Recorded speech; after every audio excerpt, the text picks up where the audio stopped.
Well, welcome to our festive edition of Live in the Hive, and we are here at the wonderful Hotel Brooklyn in the heart of Manchester city centre. And isn't it looking festive and Christmassy? Oh, it's great to be here for our Christmas special, and have we got a festive delight for all of you. We're going to be taking a trip down some of the shows across Greater Manchester that are bringing you some festive treats, from the stars of Aladdin, the stars of the Not So Ugly Sisters, and Peter Pan. What more could you want from a show? Well, stay with us as we bring you our Christmas special only on Live in the Hive. Hi, I'm Jessica Daly. And I'm Emily Langham. You're watching Live in the Hive. Come and see White Christmas. Well, look who I found! 2 Christmas scamps, and apparently they're big fans of Panto, aren't you boys? Well, you're definitely in for a treat, because we're about to see my interview with Ben Nicholas, who's starring in Aladdin at the Opera House in Manchester. Take a look at this. It's definitely not rough. Ben, oh my goodness, can we say the C word? Christmas. I know, flipping heck, it's See around you, the corner. See you. Is this your favourite time of the year? Yeah, absolutely. Panto. Yeah? Yeah. Christmas. Yeah, but Panto I love. Oh no, it isn't. Oh yes, it is. I have to throw that out Desperate there to do that. straight away. You did it off before we started filming as well, didn't you? Well, you've got to. It's one of those things. It's Panto. It's camp. It's fabulous. As you say, it's the best time of the year. And you've been in quite a few Pantos here at the Opera House. We love you. Do you really? Yeah, we do. That is amazing. It's not a Panto unless Ben Nicholas is in it. You've been Muddles, now you're Wishy Washy. You've been Snow White, Cinderella. Yeah. And What now about Aladdin? It's a great one. It is. You're gonna love it. It's got a great story, got great effects, great cast, scenery, everything. It's brilliant. It's been a great show. Oh, well, do you know what? I think your role has to be the best. Now, you don't get the girl. Are you upset that you never get the girl? Of course I am. Every year I get the girl. And guess what? This year you won't be getting the girl. Get the girl. Oh, no. Aladdin gets Princess Jasmine, doesn't she? So Have you spoiled the plot? Well, not because everyone knows the story. Everyone knows the. But what you do get a lot The of laughs. that. Yeah, absolutely. Yeah. Which is more fun. Yeah. You know, everybody wants my part, because I think the comic part and the Dane part and the baddie part are the three that.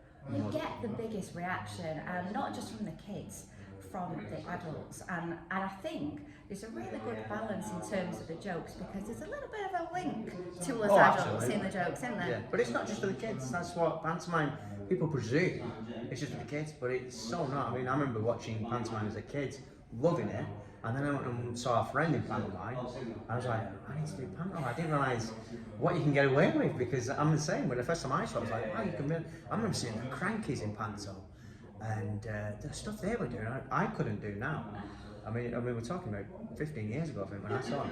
And I think I saw the Crankies. they did it before I came in. Yeah. And they so were I knew. getting away with a few things. Yeah, I knew anything I did would not be as bad as what, especially with John Barrowman as well. So yeah, I knew. Well, I know what their line is, and I'm nowhere near that. So we push it a little bit, but it's nothing that the kids are going to get. The kids still laugh because it's daft and stupid. But do you laugh now? How do you not cope when you're telling a funny joke and that other person is probably trying to cope as well? Because, Aladdin, if you're cracking a joke as wishy-washy, and poor Matt Croak, who was playing Aladdin, is going, oh, I can't do this, I'm going to go, and then you're going to go. Yeah, but I think I can go. I think the audience, because I bring the audience into the show and I interact with them, I'm probably allowed to have a little bit of a laugh, whereas they're supposed to not laugh. But then that is my little buzz in the show, is that if I can coax them, it makes it more fun, and then I keep it fresh for them as well, because it's full on. It's hard work, I know. It's 2 shows a day, 6 days a week. As Alexandra's just found out. Has she gone? Has she left? She's like 12 shows in 1 week. So I was like, yeah, it's hard work, but. And you don't get much time to rehearse together, do you? No, 2 weeks. 2 weeks. But then some people think we don't rehearse as well. It's just like we just turn up. We get a script, but we keep changing it. It keeps it fresh. It is the one show where it's not exactly the same every time. There's always slight little changes here and there. It could be, as the matinees are more kids in the audience, so we probably hold back a little bit on the innuendo. But in the evening, it's pretty much an adult audience with a couple of kids in there. So we play more to the adults because, you know, Of course. as long as like say don't cross that line, which we, you know, I don't think we ever do. It's all pretty much Oh, no. innuendo, bit of cheek. It is, bit But- of wink exactly, and all that, exactly, absolutely. yeah. You talked about the kids there. Obviously in Pantoland, kids come up and like you do jokes with the kids. Has there ever been a moment when a kid has really thrown you? Because we know kids can say anything. My kids, I've got a 7 and 11-year-old, and it's just like, what's going to come out of the mouth next? And it comes out at the most inappropriate, should I say, times. I think I've done all right with the kids. I know a lot of comics who've had horror stories with the kids, and touch wood, I've done all right. I think the more you do it, the more you kind of have an idea what they'll say. But I think I used to ask a question about like, who you with, and they'd say mummy and daddy, and I'd say when daddy's at work, does mummy ever have uncles around? And one of them was like, yeah, uncle. I mean, that could actually just be a genuine uncle that came round. Yeah. But normally they said no, unless one was like, yeah, and went into a bit of detail but when he came around. So I might have revealed something You that... broke up a marriage before Christmas. Well, I didn't, it was the kid. I asked the question, the kid went into too much detail, you know, but yeah, I think I've been alright. There was one year that I used to do the Music Man in the song sheet. And the kids all got an instrument, and I give the wrong kid the drum, who had the stick, and was a little bit lethal with the stick. Be like that. Come on, get off. You know when you just wish there was a blackout, just so no one could see, but there wasn't. So that was another occasion. But apart from that, I mean, it's nothing too bad and nothing that's exciting, I can tell you. But it's a great part of the show. Unfortunately, because of COVID, we're not having to have the kids up on stage this year, but hopefully that'll be back next year. Oh, It's just- yeah. and we've got a great routine they'll all to be in replace your it. gang. Oh, now the routines. I've got to say, can we do it again then? Don't we? I love that bit in Pantoland, and I don't know if you do have it in this time, but you know when you all get together and do those kind of collaborative. Oh, shows, there's definitely it's just hilarious. there's definitely one routine where there's about 4 of us doing something similar to that. But I mean, we've got brand new routines. It's all being put together now. It's a good show. It's got a lot of comedy in it. Exciting. You've been like on the comedy scene now for 20 years. Nothing must phase you now. I'm talking of like, you know, the greats, you know, like the crankies who've been on the scene. You've actually been on the same stage and worked with Cannon and Ball. I mean, legends. I know. Blessed Bobby as well that we lost last year. And I'd written a sitcom, and Bobby agreed to be in it as the dad as well. So double gutted to lose Bobby. But yeah, I mean, you know, I did a summer season in Blackpool with them, and I was quite intimidated by it because they are legends. It's Cannon and Ball. I know. And they called me into the dressing room. I used to close the first half. They did the second half. And they said, oh, we're going out watching you today. Oh no. And it went really well, like the crowd were brilliant, I had a really good one. And then they called me into the dressing room, I thought, I'm not going to get told off for being too good or anything like that. And Bobby was just amazing. He was like, you know what, you are funny. He said, you've got funny bones. And he was just giving me advice, and he was just a pleasure to work with. And Tommy as well, Tommy saying particular routines that he liked, he's crying, it's brilliant. So, and I mean, I saw them in Panto as a kid and saw them at Blackpool in summer seasons, and then I was working with them and getting great feedback from them, you know, and advice. So yeah, absolute pleasure to work with. I had a Rock on Tommy t-shirt. Of course you did. I had. You've got Rock on Tommy. Yeah, I had the braces. T-shirt. Of course I did.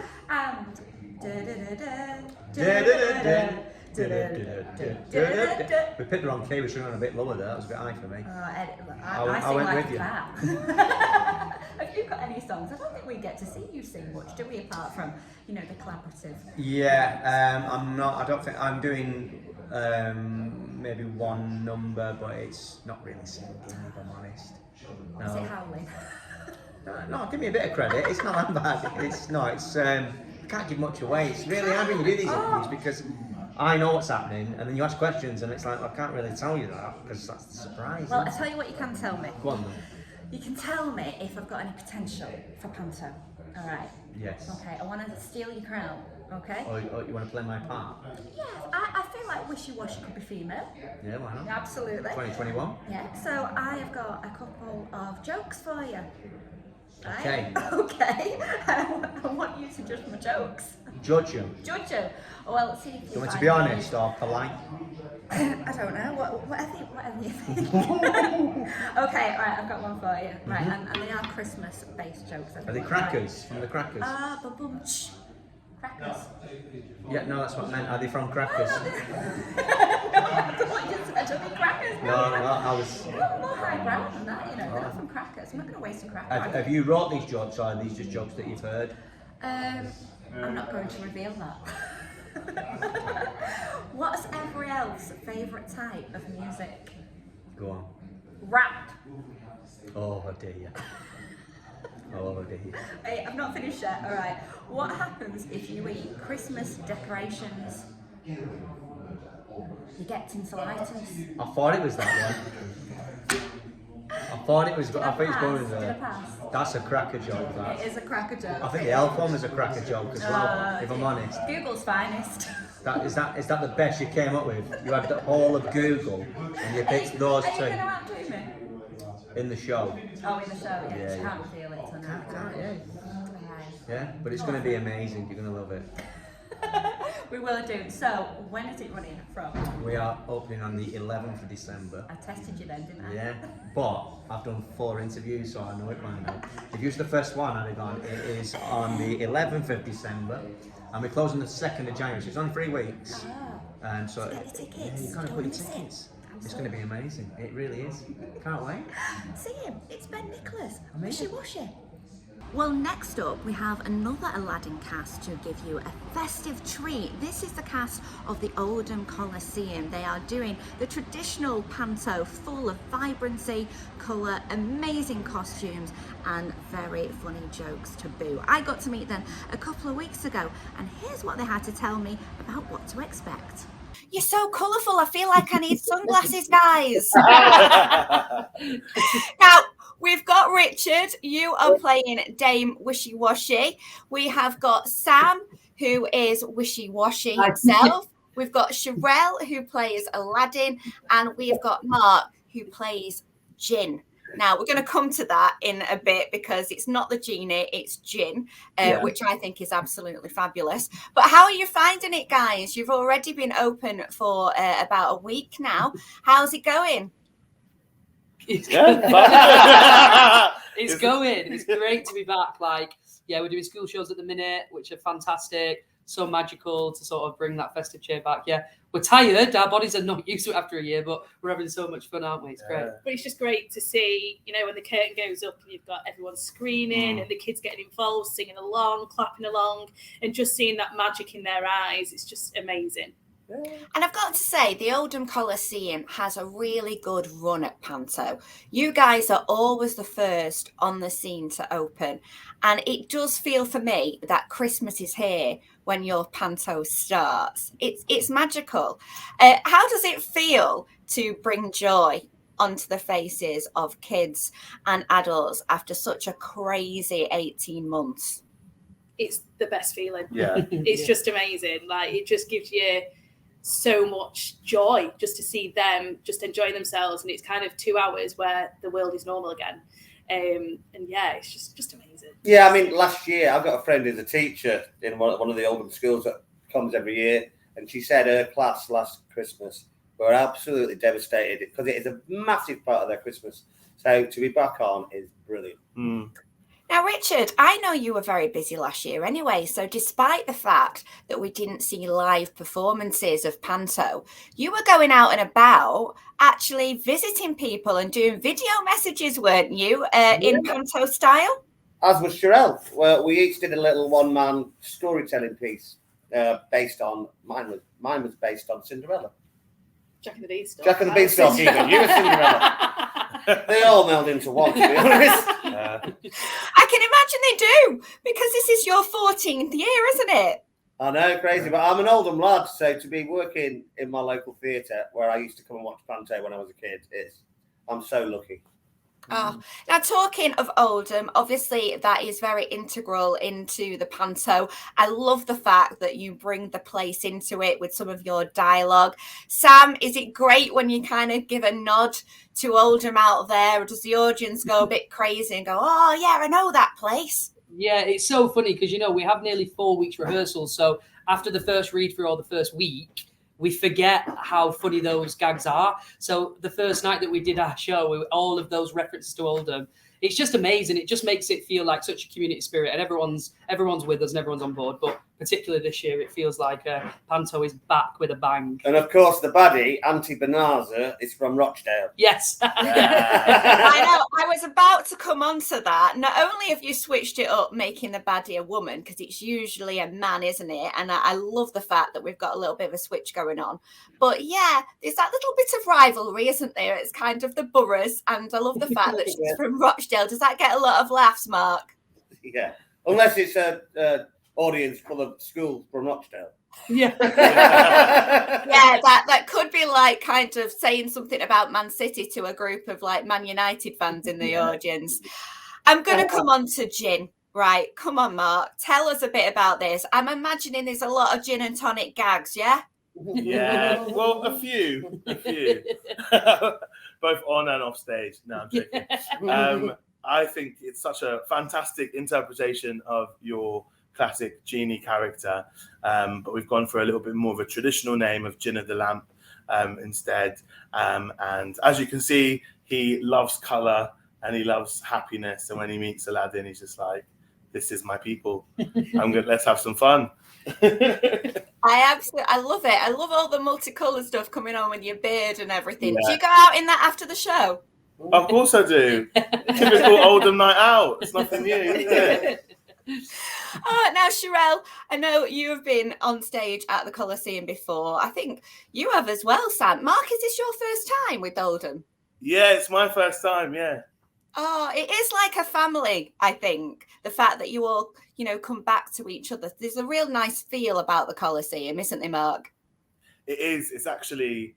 I was a little bit nervous coming in because it's obviously such a nice, tight-knit family, but I was welcomed with open arms, and it's just absolutely lovely to be in this building. So much love in these corridors, and when those lights come up and we see those kids and every single person who works here, from box office to staff, it's just so warm. It's been really friendly. So thanks, everyone, for welcoming me.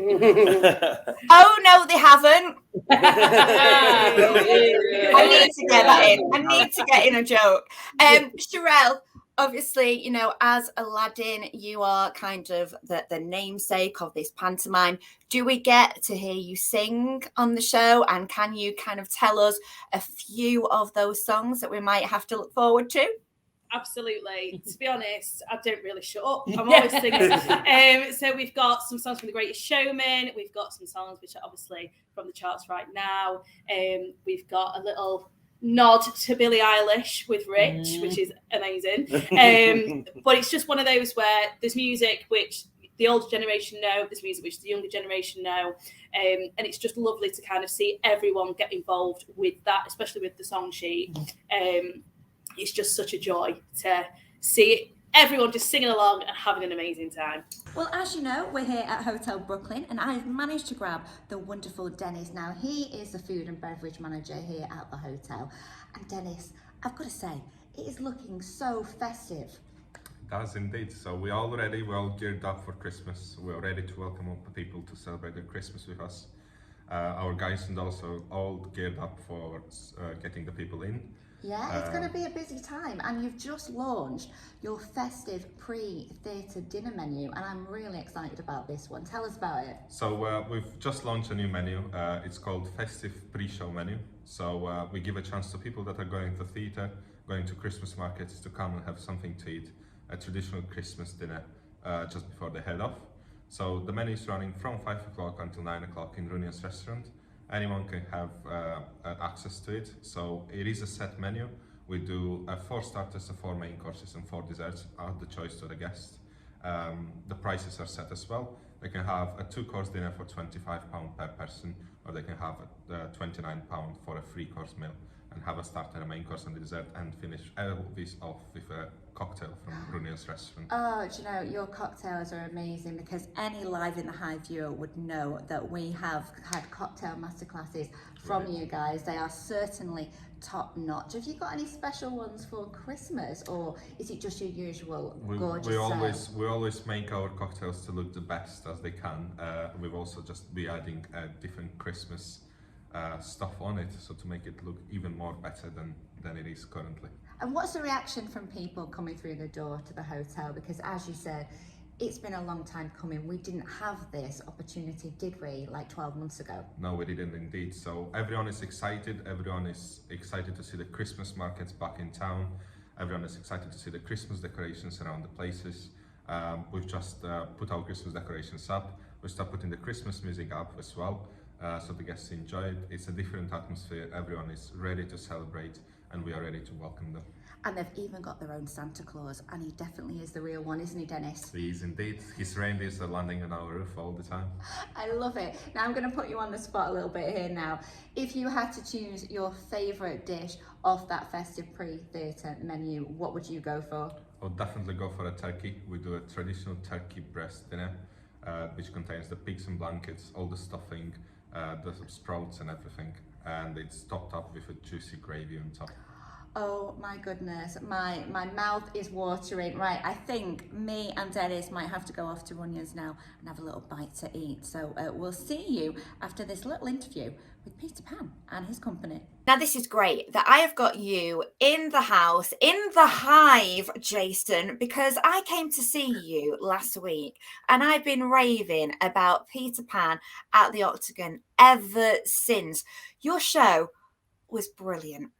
Oh, thank you so much. Honestly, it's such a pleasure for you to say that.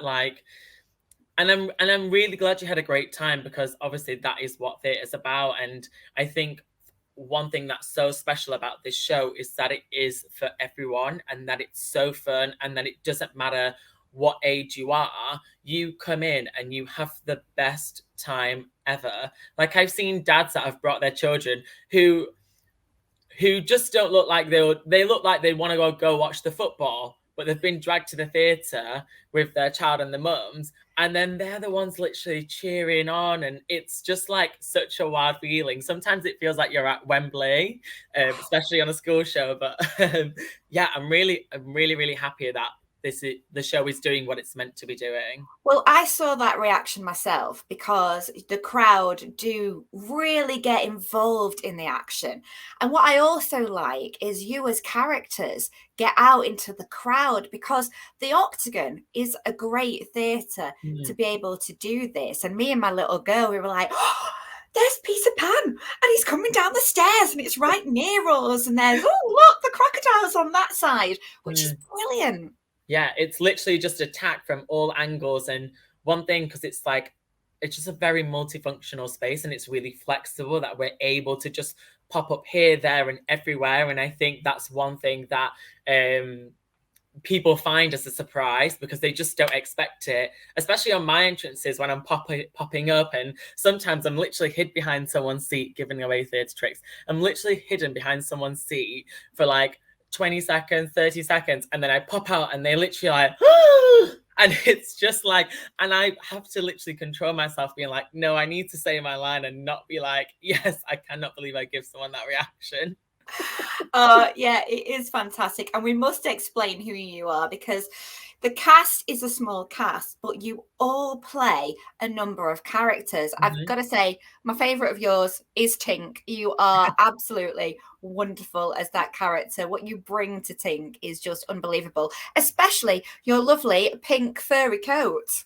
Oh, do you love that? Yeah, I love it. It's got beautiful, like embellished, like jeweled wings, which is just something that's just so like slick and chic. Like, I think because this version of Peter Pan is not what people expect, and it's like it's not a panto. I call it like a modern retelling of Peter Pan, like a musical adaptation. So. And that's one thing that I think what sets this show apart from other Peter Pans and other like pantos or Christmas shows, is because it's just something that is very up to date, and actually people can relate to, even the way that they've adapted the story and the family. with a twist of like a single parent, and like parents got divorced and they split up, and the idea of like a stepmother, which is really fun. And then that kind of like embellishes into like your outfits and the costumes, and actually the 15 characters that we all play out of so there's 5 of us, and we all play, I think between us is like 15 or 17 characters. Wow. Which, when you think about it, is wild. So can you imagine the amount of costume changes, which they happen in a very, very short space of time? I want to ask you about that, because that was one of the things watching it that I was like, how do they do this? Because you literally, and for anybody who's watching this interview now, you know, Jason literally goes in out as Tink, and then you come back out as one of like the Lost Boys, don't you? Yeah. And you're like, how does this happen? I blinked and he's in a different costume. Is it crazy behind the scenes? Yes.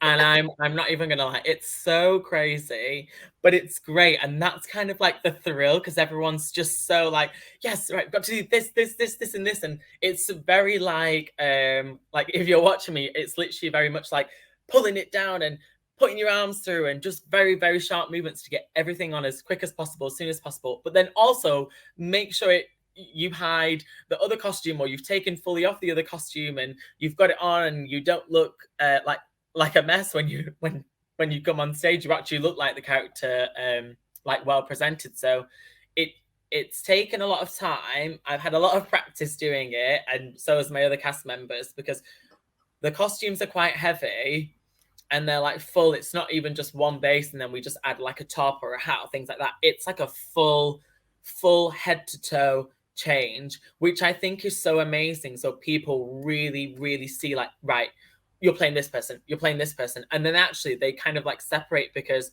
I play Tinkerbell, but I also play Tootles. And there's a scene when one of the Lost Boys gets kidnapped, and I come back on as Tinkerbell and they're looking for him, but not one person ever, like, I just don't think in their mind they clock that I'm playing Tootles at that point. They're just like, he's been taken. I've got to say as well, you touched on the whole modern and kind of the new twist on Peter Pan. And I do think it's great to kind of switch it up for now and show the relevance for now. And what I also love is, you know, Tinkerbell, you're playing Tinkerbell, is kind of like this gender fluidity that I just don't think we've ever been able to kind of see until now. It seemed natural to have you play Tink. Yeah. It seemed quite natural to have a woman play Captain Hook. And I think that's where we should be going right now with theatre. Yeah, absolutely. I played Tinkerbell so I did this production, this version of Peter Pan 3 years ago. It was actually my like professional debut job. And one thing that we had, like when it was reviewed, that someone thought it was like really weird and like a political agenda that we was trying to like say about Tinkerbell being like non-binary and like gender fluid, and Captain Hook being a woman. And for me, like, one thing that really struck me is like one of the first shows I ever did, and it was with like, they brought like children in, and in this one too, when we had like schools in and we've been able to chat after, is that like little boys, not just little girls, but little boys have been like, I'm like, what character do you want to be? Like, which was your favorite? And they're like, Tinkerbell, like I want to be Tinkerbell when I'm older. And some of the girls like, I want to be Peter Pan, and I want to be Captain Hook, or Wendy, and which is great, because everyone, gender doesn't define what character that you should relate to. And one thing that is really pulled out about Tinkerbell being like in between and gender fluid is that J.M. Barrie actually put that Tinkerbell didn't fit in a box. Like, it was a gender fluid character. That is how it's written in the book.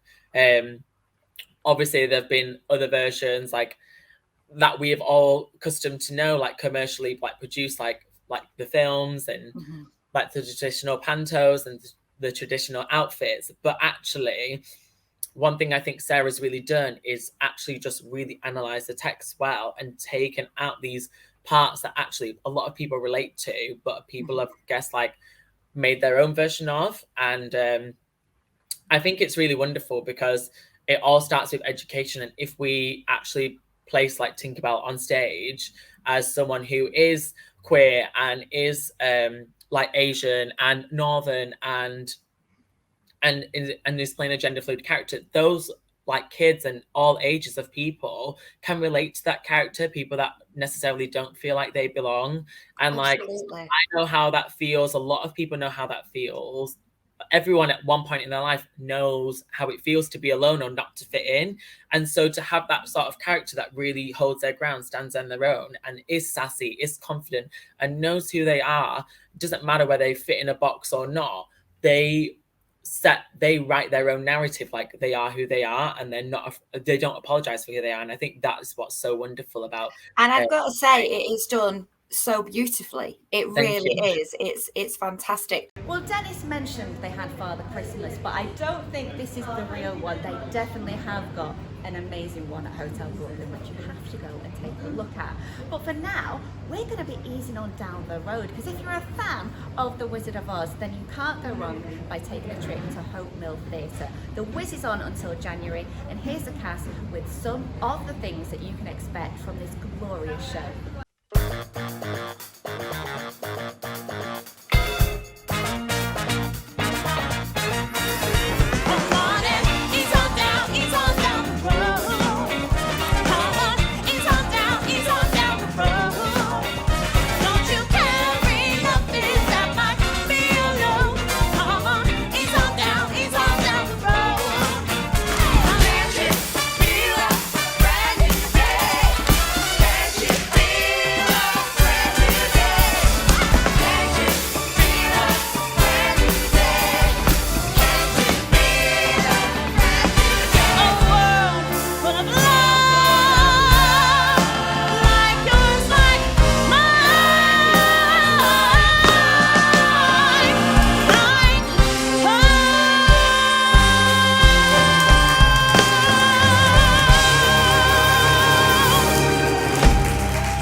Well, I've decided to take a bit of a rest and sit by the stoop at Hotel Brooklyn. Look at that, got my own Christmas tree and everything. Are you in the mood for some more festive fun though from the world of theatre?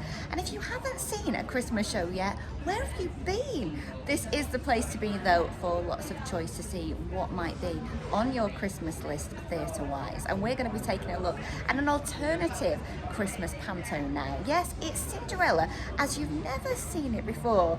Take a look at the Not So Ugly Sisters at Waterside Arts.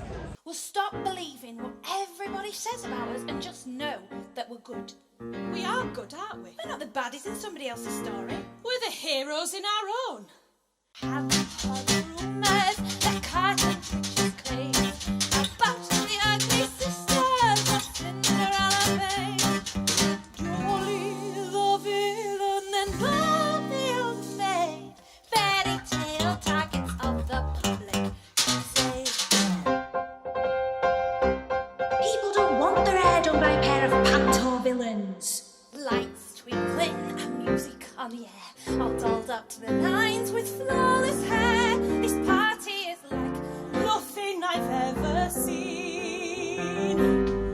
U-G-L-Y, call me ugly or you like U-G-L-Y. We were born to stand and fight. U-G-L-Y, hold us down and we will bite. U-G-L-Y, from these ashes we will not. We're not sitting in the rut. Ugly is as ugly does. We were raised to raise hell and raise hair and rise up. Time's up, 'cause we know that this cup runneth over. It ain't over till it's over. Come over this exposure. Grow, don't diminish. Blow dry and finish. Demonstrate, cultivate, elevate, celebrate, motivate, don't take bait, kills us straight. Not to hate, headline, trying to define these twisted sisters. We're so hot, give me blisters. Look, this is gonna miss us. So get up, let's get down to the business of the truth. Sisterhood, all that's left, it's just me and you. Me and you, up against the world. Me and you.